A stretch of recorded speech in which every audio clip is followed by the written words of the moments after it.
Hi, I'm Amy Eisenstein, and today I'm here with Adrienne McDade, who's the Director of Annual Giving at the University of Cincinnati Foundation, and I'm so excited to have her here talking about mentoring. I'm so happy to have you here.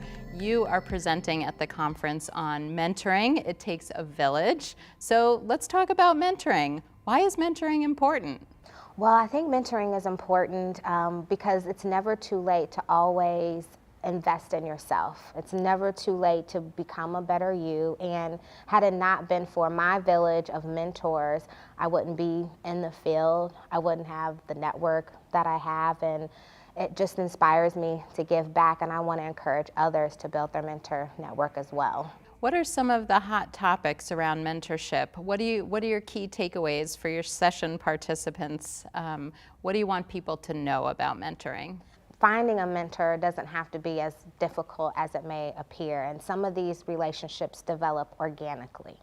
I would want them to know that you can have a mentor in every aspect of your life. It just doesn't have to be a professional mentor. You can have someone who's mentoring you that's the same age to hold yourself accountable for some of the things that you want to achieve.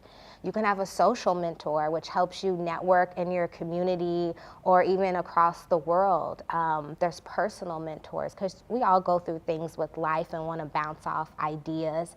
So look at mentorship as a multi-dimensional part of your life and develop a village. Instead of you just having that one core person, you can have as many as you want. That's great. I hadn't thought about it that way before. If a mentor relationship doesn't happen organically, how can people who want a mentor go about finding one? Well, I do know at the AFP international level, they have a mentorship program. And I think that will be a great way to start. I know that based on what your interests are and maybe what the mentors are looking to achieve with a mentee, they can pair you up.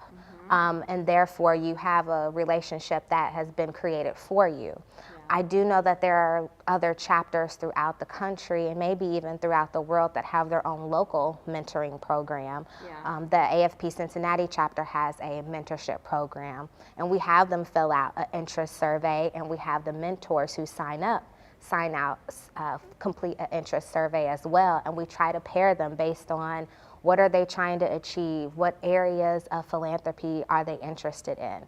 So if you're not comfortable formally asking someone or being in those network situations where you're trying to build those relationships, rely on your AFP chapter and the association as a whole to help you do that.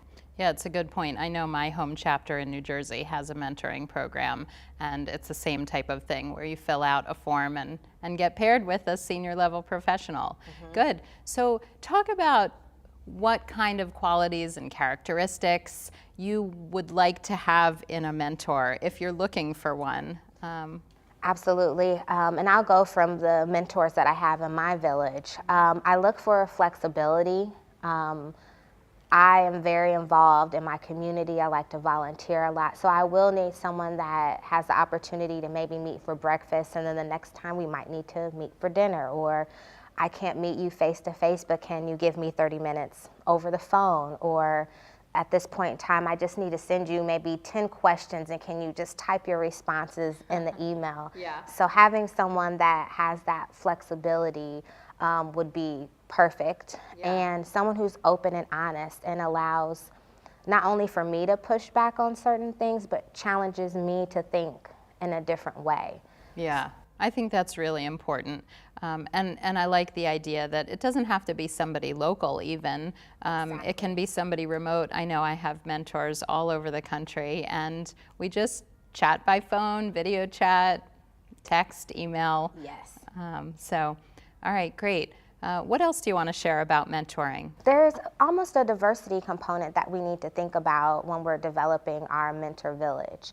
I think that sometimes we tend to look for someone that looks exactly like you, and sometimes you might end up doing yourself a disservice and bettering yourself if you need to look at what can this person, help me with, and what can I also help them with. It needs to be reciprocal, and you may find that you have a man that ends up being your mentor.